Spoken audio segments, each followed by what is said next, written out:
Bom dia, irmãos, irmãs.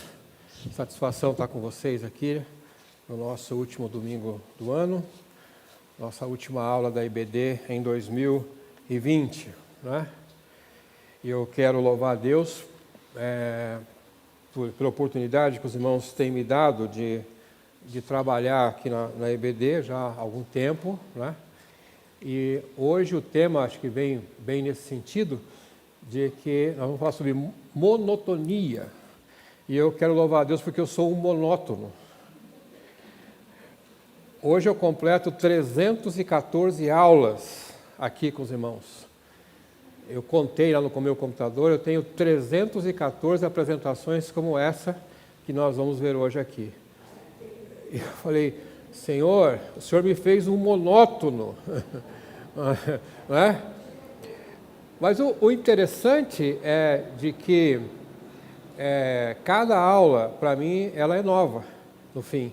Pode ser que o método seja o mesmo, mas ela é nova na medida que eu vou estudando, vou descobrindo coisa nova e eu me alegro com cada uma delas. Não teve nenhuma delas que me deixou assim de forma aborrecido, né? Assim, entediado, né? Então, uma coisa nesse tema. O tema de hoje, que fala sobre monotonia, irmãos, muitas vezes a palavra monotonia é colocada de uma forma até que meio pejorativo. Que culto monótono.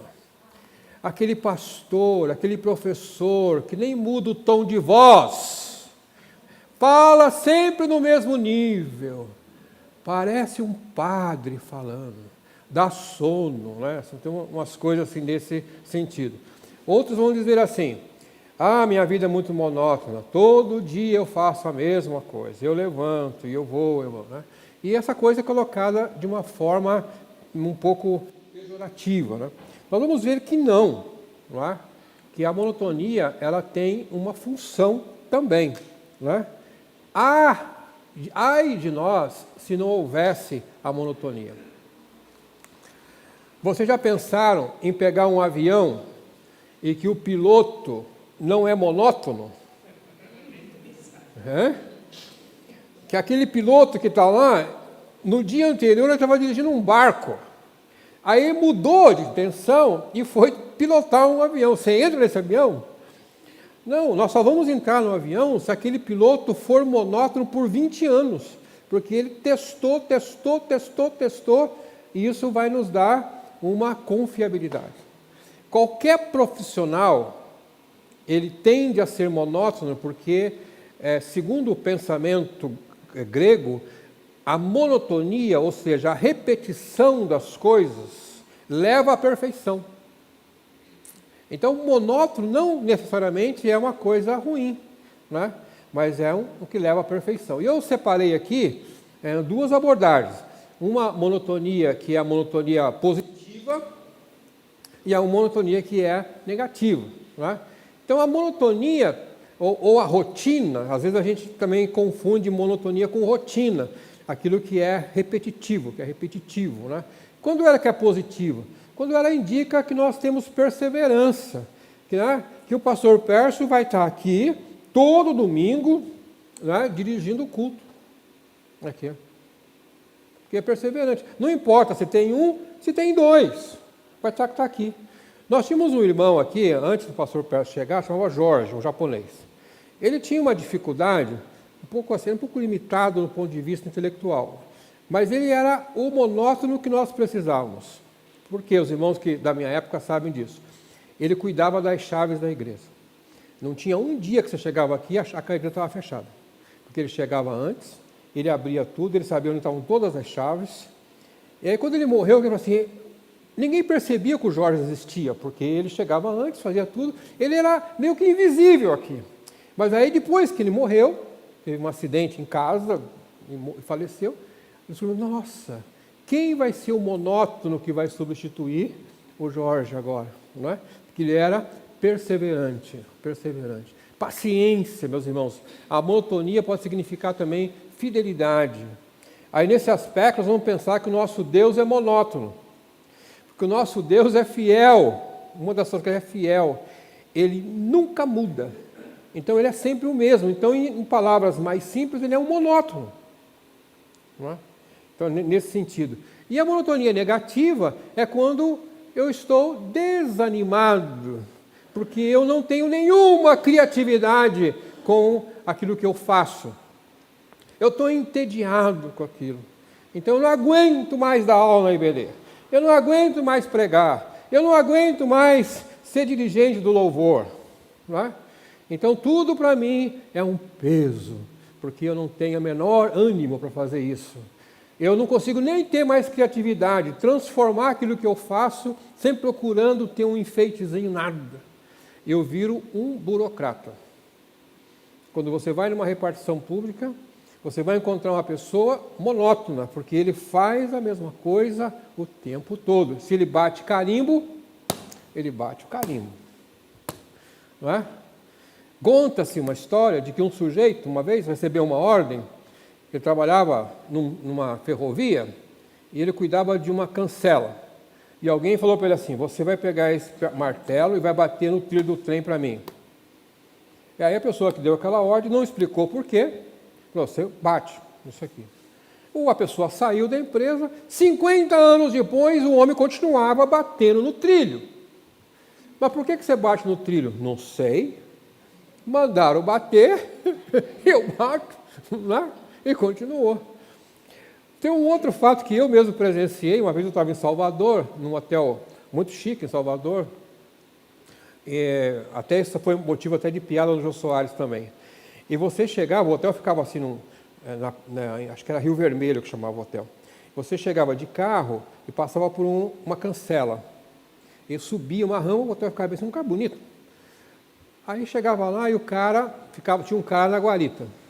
Você parava o carro, ele abria a cancela. E você ia. Você chegava, ele abria a cancela. E alguém perguntou: o que você está fazendo? Para que você existe aqui?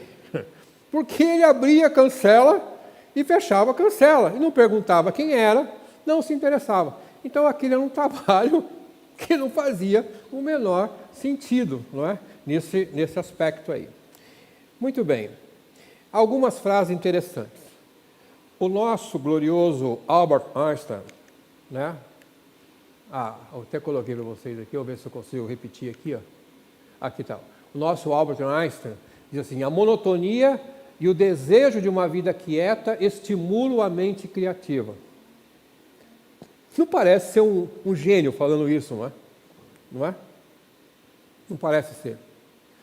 E esse outro, ele é um psicólogo, motivador, acho que morreu já. Falou assim: nossas vidas dependem cada dia mais de pessoas que executam trabalhos rotineiros e monótonos. Sem esses trabalhos, a maioria das máquinas de alta produção entraria inevitavelmente em pane. Você já notou quando você vai no McDonald's? Por que você vai no McDonald's? Porque você gosta do sanduíche, não é isso? Dele. Né? Alguns gostam, mas grande parte gosta, porque tem fila, certo? Você fica 1 hora no drive-thru, não é? Porque é uma monotonia. Fazer aquele sanduíche é monótono. E se tem uma coisa que você pode ter certeza, se você pode estar em qualquer país, você quer comer, você não tem certeza se aquela comida local vai fazer bem, vá no McDonald's. Vá na Pizza Hut. Porque vai ser tudo igual. Tá? Então, na verdade, essa monotonia traz confiança. Tá? Quando nós estávamos no Cairo, então aquela comida egípcia e aqueles lugares faltando higiene, aquilo era um negócio assim que assustava a gente. Vou pegar uma bactéria aqui. Aí onde nós fomos, McDonald's e Pizza Hut. Comemos e saímos de lá com confiança, porque mesmo que tivesse um gostinho um pouquinho diferente, né, ainda assim era uma coisa que a gente confiava. Né?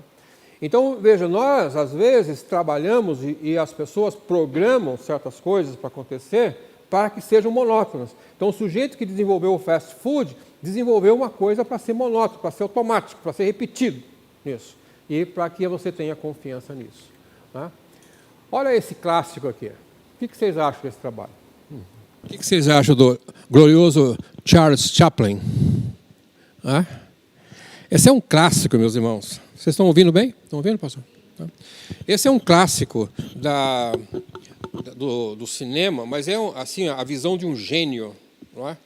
Porque em 1900, nos anos 20, ele enxergou o sistema de produção da indústria e fez essa crítica, essa é uma crítica social muito interessante. E nessa época era o auge do Fordismo. Quando Ford montou a sua primeira linha de produção de automóveis, ele montou em cima do conceito da monotonia. Uma linha de produção que cada pessoa fazia aquilo. E aí você coloca um homem para repetir essas tarefas o tempo todo. Isso. Então essa crítica dele ela é muito interessante. Esse filme é usado em N palestras que você vai querer fazer de motivação profissional, né? Aqui nós vamos pegar um texto bíblico agora que fala o seguinte, ó. O autor do nosso livro que nós estamos usando, ele cita um exemplo de Ezequiel. Da sua experiência, logo no começo do livro, Ezequiel, Deus deu a ele uma tarefa monótona para fazer, né? Deus queria usar uma figura didática, pedagógica, dar uma ideia, uma lição para o povo de Israel. E aí ele manda Ezequiel, o texto diz assim: agora, filho do homem, apanhe uma tabuinha de barro, coloque-a à sua frente e nela desenhe a cidade de Jerusalém. Cerque-a então e erga obras e cerco contra ela.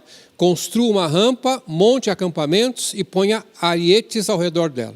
Depois apanhe uma panela de ferro, coloque-a com um muro de ferro entre você e a cidade. E ponha-se de frente para ela. Ela estará cercada e você a sitiará. Isso será um sinal para a nação de Israel. Ele estava mais ou menos demonstrando o que Nabucodonosor ia fazer com Jerusalém. Depois ele vem a parte monótona. Deite-se então sobre o seu lado, né, daquilo que ele tinha, daquela cerâmica que ele tinha escrito, e sobre você põe a iniquidade da nação de Israel, você terá de carregar essa iniquidade dela durante o número de dias em que estiver deitado sobre o lado esquerdo. 390 dias Ezequiel ficou deitado ali. 390 dias. Isso é monotonia, não é? Não é? Continuando o texto, ele fala assim: terminado esse prazo, deite-se sobre o seu lado direito. Muda de lado agora. 390 de um lado, e agora vai ficar mais 40 dias do outro lado. Mas Ezequiel entendeu que aquela monotonia vinha de Deus, tinha um propósito. Então ele não se queixou, né? Agora, o autor não fala desse texto, mas aí depois eu fiquei pensando, meus irmãos, em Salomão. Salomão, né, diferente de seu pai Davi, que era um homem que cantava, fazia os salmos, mesmo quando ele estava abatido, ele cantava. Ele começa o livro de Eclesiastes, no verso 4, eu fico pensando, Salomão falando isso aqui bem entediado. Ele fala assim: geração vai e geração vem, mas a terra permanece para sempre. Levanta-se o sol e põe-se o sol e volta ao seu lugar onde nasce de novo. O vento vai para o sul e faz o seu giro para o norte. Volve-se, revolve-se na sua carreira e retorna aos seus circuitos. Todos os rios correm para o mar. O que Salomão está fazendo aqui? Enxergando a natureza de uma forma monótona, não é? E ele fala assim: há alguma coisa de que se possa dizer, vê, isso é novo? Não, já foi nos séculos que foram antes de nós. É muito tédio, né? Não é? Muito tédio, né? Depois ele vai continuando, ele fala: e eu me debrucei para tentar entender isso aqui. Tudo era vaidade, coisa que vai, que vem, né? Acho que Salomão era um homem muito chato mesmo, né? Ele não conseguia achar prazer nas coisas, né? Uma das coisas assim tristes às vezes é de quando a pessoa acha que sabe muita coisa, é porque ele fala: para que eu vou estudar de novo? Precisa. Então, Salomão estava nisso aqui. Aí nós temos o coitado Ezequiel, 390 com mais 40, são 430 dias deitado. Vocês estão reclamando da pandemia? Porque ficaram em casa numa monotonia só. E não chegou a 430 ainda. Vai chegar lá por abril, por lá maio, mas não chegou ainda. E nós estamos assim meio entediados, porque nós estamos lá. Quando alguém vai casar, está lá o pastor Pércio fazendo o casamento da Cristina e do Mário. Cristina, você aceita o Mário como seu esposo? Na vida e na morte? Ela fala sim. E o Mário? Sim também, pastor. O que eles acabaram de fazer? Concordaram com a monotonia. E vão ficar 30, 40, 50 anos, um olhando para a cara do outro. Todo dia de manhã, a mesma cara. Mário. Todo dia de manhã, a mesma cara. Cristina. Todo dia de manhã, a mesma cara. Lourdes. Todo dia de manhã, a mesma cara. Marcos. Não é a monotonia? Se você começar a pensar assim, você vai entrar em parafuso. E aí, nós vamos, então, agora pensar em uma outra coisa que o texto que o autor não fala, mas que eu achei interessante também, que é o texto que fala do paralítico no tanque de Betesda, em Jerusalém. Não é? Então, o texto é muito simples, o texto de João. Diz que Jesus estava em Jerusalém e foi lá ao tanque de Betesda, onde muita gente doente estava lá. Nós não sabemos quantas pessoas doentes lá estavam, mas eram muitos. E Jesus chegou e encontrou um paralítico. Tinha muita gente para ser curada. E diz o texto que ele estava 38 anos esperando ser curado. Não sei se ele ficou 38 anos lá no tanque de Betesda. Quando você vai a Jerusalém, você ainda tem as ruínas dos tanques de Betesda. Não parece ser um lugar muito grande, assim, parece ser bem desconfortável estar lá. E ele esperava o quê? Um movimento das águas para ser curada. Jesus chegou, interrompeu aquela monotonia e curou aquela pessoa. Jesus, meus irmãos, dá vida nova à nossa monotonia, não é? Como deu para o paralítico também. E agora, queridos irmãos, eu queria perguntar para vocês o seguinte. Antes disso, eu achei um poema muito lindo do Fernando Pessoa. Vocês sabem que Fernando Pessoa é provavelmente o maior poeta da língua portuguesa, né? Ler os textos dele é uma coisa linda. Eu simplifiquei aqui um pouquinho, mas o Fernando Pessoa fala sobre a monotonia. E ele fala assim: em sua essência, a vida é monótona. A felicidade consiste, pois, numa adaptação razoavelmente exata à monotonia da vida. Tornamo-nos monótonos e tornamo-nos iguais à vida. Então, ser monótono é ter vida, no pensamento de Fernando Pessoa. E, em suma, viver plenamente. E viver plenamente é ser feliz. Então, quando você entende que a vida é monótona e aceita isso, você começa a pensar um pouco, vai ser um pouco mais feliz. Parece, a princípio, que as coisas novas é que devem dar prazer ao espírito.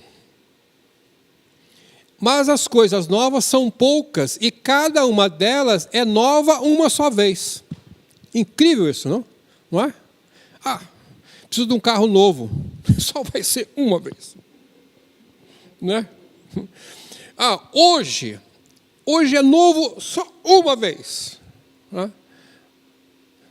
Não existe essa novidade a cada momento. Né?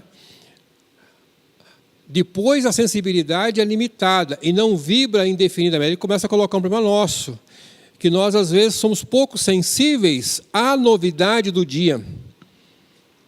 Passamos a ser, às vezes, não percebemos que aquilo é novo na nossa vida. Não percebemos que tem um novo dia, um novo amanhã. Não é? E aí ele fala assim, mas o que eu gostei mais, meus irmãos, é assim, porque com efeito tudo é sempre novo. E antes de este hoje, nunca houve este hoje. Olha só que interessante que é isso. Hoje, 27 de dezembro, é novo.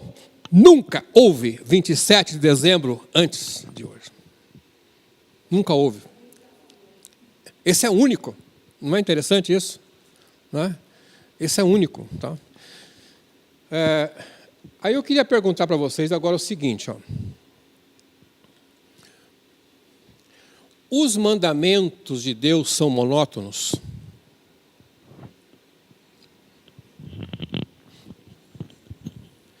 Quando a gente pega a Bíblia, nós temos várias instruções para fazer todo dia, não tem? Isso. Celebrar a Páscoa. Acabamos de celebrar a ceia do Senhor aqui. Nós fazemos uma vez por mês. Há igrejas que fazem uma vez por ano. E nada impede que façamos todo dia. Isso é uma monotonia que vem lá do Egito. Não é?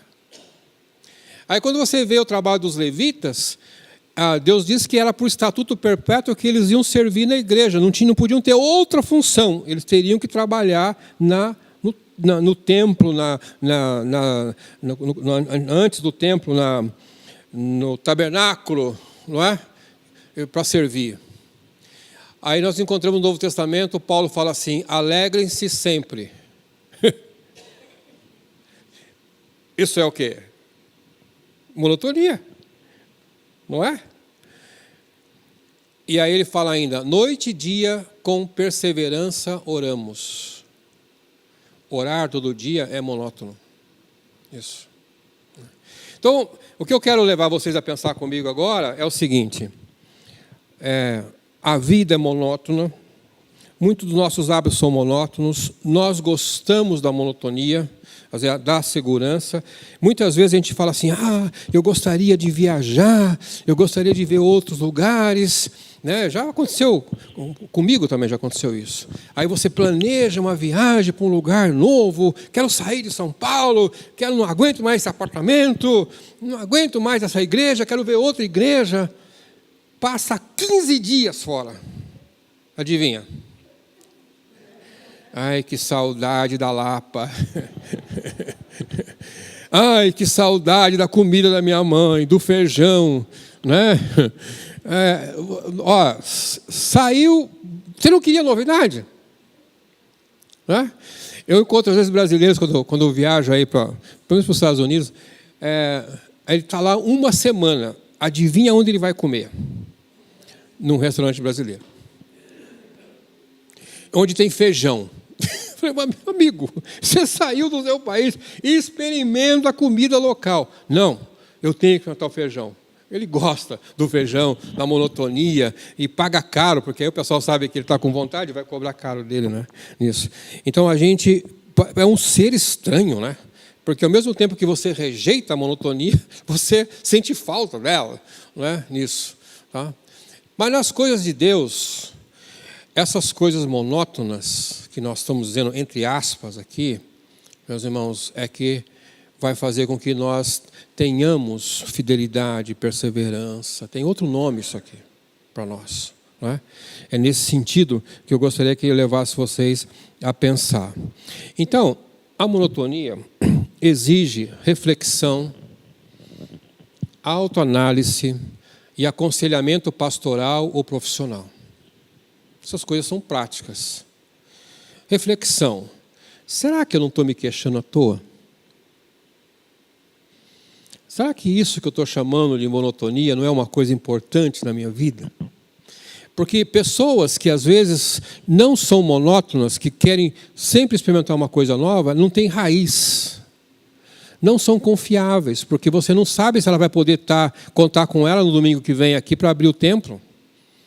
Você não sabe se vai contar com ela para ela fazer um serviço na sua casa, porque você convida o Nilson para ir lá na sua casa fazer um serviço elétrico lá, mas ele mudou de ideia, ele resolveu ser mecânico. E aí você fica lá, né, Nilson, com o ventilador na mão, que nem o Nilson me ajudou outro dia lá em casa. Né? Não, mas ele é monótono. Ele foi lá em casa até botar o ventilador para funcionar, né?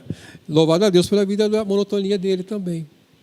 Então, todo mundo que quer escapar dessa rotina que tá, não é confiável, né? Tem essas dificuldades, tá? Então, a nossa reflexão vai passar por aí. Isso que eu estou reclamando, que é monótono, é mesmo? Será que eu não tenho que ver com outro olho? Isso que eu estou fazendo aqui, que eu transformei em monotonia, que eu transformei numa coisa mecânica, será que isso agrada a Deus? Porque quando a gente vem para o culto mecanicamente, como se fosse monotonia, rotina, eu estou oferecendo o que a Deus? Eu estou oferecendo apenas um trabalho manual, sem nenhuma inspiração, né? Sem nada ali. Então, essa autoanálise, que tipo de serviço eu estou oferecendo ao Senhor? Eu perdi a graça nisso? Eu já não consigo colocar um tom pessoal mais nisso? Não é? E muitas vezes nós precisamos de aconselhamento. Tá? Que às vezes, eu estou aqui um pouco entediado com essas coisas. Conversa com o seu pastor. Ou você vai procurar ajuda profissional mesmo para poder rever um pouco essa sua prática. O que está acontecendo. Uma pessoa que vai te ajudar a te mostrar um outro ângulo das coisas. Não há nem nada de errado com isso. Né? Desabafar com alguém faz parte do nosso dia a dia. A igreja é um espaço adequado para a gente poder compartilhar uns com os outros. Falar, olha, eu não estou fazendo essas coisas há 20 anos, você como me ajudasse aqui? Como é que eu posso mudar um pouco nisso, né, para não se sentir tão entediado? E aí nós vamos encontrar o salmista perguntando assim, por que estás abatida? Ou, por que está triste, ó minha alma? Aí nós encontramos que nem o salmista, né, diante das dificuldades, a alma fica cansada, abatida, e aí o salmista faz a autorreflexão, ele diz assim, por que a minha alma está assim? E a resposta vem, espera em Deus. Porque muitas vezes somos como o profeta que nós acabamos de ler, 390 dias dormindo de um lado só. Deus permitiu que passasse por aquele momento de repetição das coisas para uma certa disciplina nossa. Então, ao entender isso, que isso é um plano de Deus, as coisas ficam mais fáceis para nós. Não é?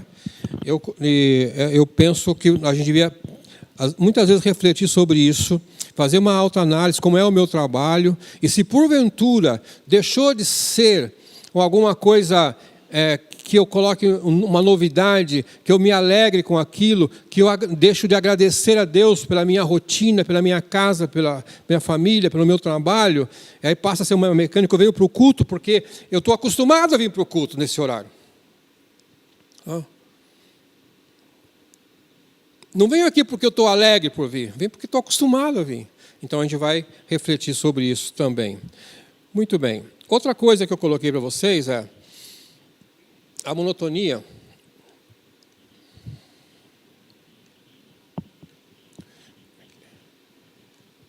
A monotonia exige mudança de comportamento e renovação da nossa mente.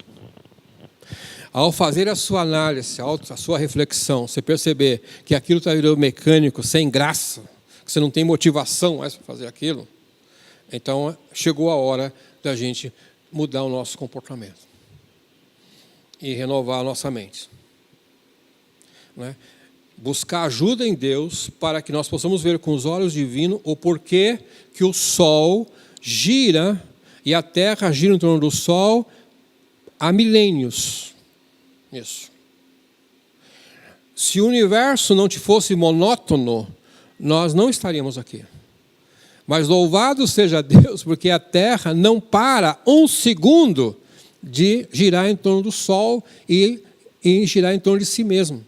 Porque tudo é mantido, né? Todas as estações são mantidas por causa desse movimento que não tem fim nisso. Não tem fim. O dia que a Terra se cansar de girar, vai ser uma tragédia. O seu coração é monótono, ele fica batendo desde que você era embrionário, meus irmãos. na mesma rotina, batendo. O dia que ele se cansar, acabou. Não é? Então, nós temos que, quando a gente fala que nós temos que fazer essa reflexão, essa minha monotonia é positiva, isso é fidelidade, isso é garantia de que me dá confiança, né? E aí começar a enxergar muitas coisas que podem ser que sejam até entediantes, mas às vezes com uma coisa boa na nossa vida, é uma mudança de mentalidade também. Eu não estou dizendo com isso que a gente vai ter que usar a mesma calça e a mesma camisa sempre, né? Aí, não, mas você pode mudar, né? Põe do avesso às vezes, fica bom também, né? Hoje a moda permite isso também. E como reflexão, ainda eu queria pensar com vocês, Deus não é monótono. Apesar de fazer as coisas se repetirem, meus irmãos. Mas quando nós olhamos para Lamentações de Jeremias, ele fala assim, as misericórdias do Senhor renovam-se cada manhã, grande é a tua fidelidade. Quando eu peguei nesse texto, eu falo assim, Senhor, a misericórdia tua ontem foi outra, hoje ela se renovou na minha vida. Aqui. Novamente o Senhor foi misericordioso comigo hoje, dia 27 de dezembro. Quando eu penso assim, eu falo assim, Deus poderia ter encerrado a misericórdia dele ontem. Mas ele falou, não, mais um dia para você. Mais um dia eu vou ser misericordioso com você. Então o profeta conseguia enxergar desse jeito. E aí, dentro da autoanálise, eu pergunto, que tipo de oferta tem oferecido? E eu fiquei lembrando, meus irmãos, quando Isaías condena aquelas festas judaicas, que eles sacrificavam todos aqueles animais. Você imagina, na Páscoa, qual era o trabalho para matar bois e carneiros e tudo os que levavam aquilo lá? Acho que Jerusalém fedia de tanta coisa. Você já pensou um sacerdote ter que sacrificar 1.000 animais por dia? Será que ele ia pensar que era a Marlova que trouxe aquele carneirinho que era o primogênito que ela cuidou para trazer para o Senhor? Que nada, metia a faca nele mecanicamente naquilo. E aí o Isaías fala assim, eu estou cansado desse louvor de vocês aí, que não tem mais sentido, não é? Isso me faz mal. O que é que Deus estava pedindo para ele? Eu quero que esse louvor nosso seja um perfume suave, seja algo novo, que você vai me trazer a cada dia, e não uma coisa mecânica. E aí nós encontramos Paulo falando sobre uma nova mentalidade agora. Ele fala, rogo-vos, pois, irmãos, que apresenteis o quê? Os vossos corpos como sacrifício vivo, santo e agradável ao Senhor, que é o vosso culto racional. Então veja que o apóstolo Paulo, quando escreve aos Romanos, ele está pedindo assim que nós não vamos mais fazer um culto só mecânico, na tradição, repetir as mesmas coisas, mas eu tenho uma mente renovada, porque a cada dia eu faço a minha reflexão, a cada dia eu enxergo a misericórdia do Senhor, a cada dia eu vejo que o Senhor foi fiel, e a cada dia eu tenho um motivo para alegrar e dizer, Senhor, obrigado, porque eu estou vivo, porque o Senhor renovou a tua misericórdia na minha vida. Obrigado, porque a natureza está de novo ali. E aí sim, aí eu vou cada dia oferecendo uma coisa nova. Eu vou achar graça, meus irmãos, em todo dia, porque é tão rica a nossa natureza, a vida que o Senhor nos deu, que sempre haverá um motivo novo de gratidão na nossa vida. Não é? Sempre haverá. Nós estamos encerrando o ano, e aí se deixasse oportunidade, os irmãos iam contar que mesmo na crise nós estamos vivendo, algo novo aconteceu, né? Algo novo aconteceu. Nós, a nossa família, até publiquei no nosso grupo da igreja a foto do Arthurzinho, né? Falei, Senhor, na pandemia o Senhor nos deu o Arthur, né? E que coisa linda que é, não é porque eu sou avô dele não, porque ele é o neto mais lindo do mundo mesmo, mas quando você olha, você faz ele sorri para você, aquele sorriso é cativante. Os irmãos que virão à noite hoje vão conhecer ele, né? Que bênção é isso que o Senhor nos renovou na nossa vida, nisso. Né? Que o Senhor permitiu que a gente pudesse ter essa felicidade de ser avô. E outras coisas mais que o Senhor nos deu. Né? Que coisa linda que é isso. Me alegro no Senhor. E aí, meus queridos irmãos, nós vamos encontrar, talvez assim, quando a gente começa a observar, sai um pouco do imobilismo, sai um pouco da mecânica, e nós vamos ver que a natureza está louvando a Deus. Muitas vezes, aqui em São Paulo, nós temos uma coisa extraordinária, que já foi estudado isso, é que o número de passarinhos que nós temos na cidade é muito grande. Porque com a mentalidade de não se matar mais os pássaros, São Paulo virou um grande viveiro. Então, muitas espécies voltaram a existir aqui em São Paulo. E lá na minha rua, de vez em quando, 3 da manhã, está aquela algazarra na árvore. Eles cantando lá, de manhã. E outro dia eu falei assim, na minha oração, eu falei, Senhor, obrigado, porque eles estão te louvando no amanhecer.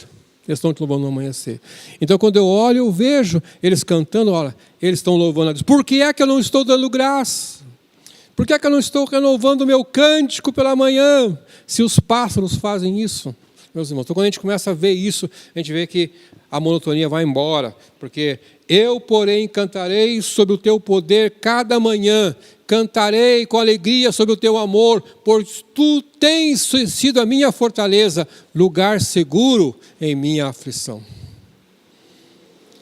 Que tal se cantássemos um hino cada manhã, antes de começar o nosso dia entediado? Que tal se abrisse a janela para ver os pássaros cantando? Que tal se você observasse pessoas que estão com mais dificuldade que você?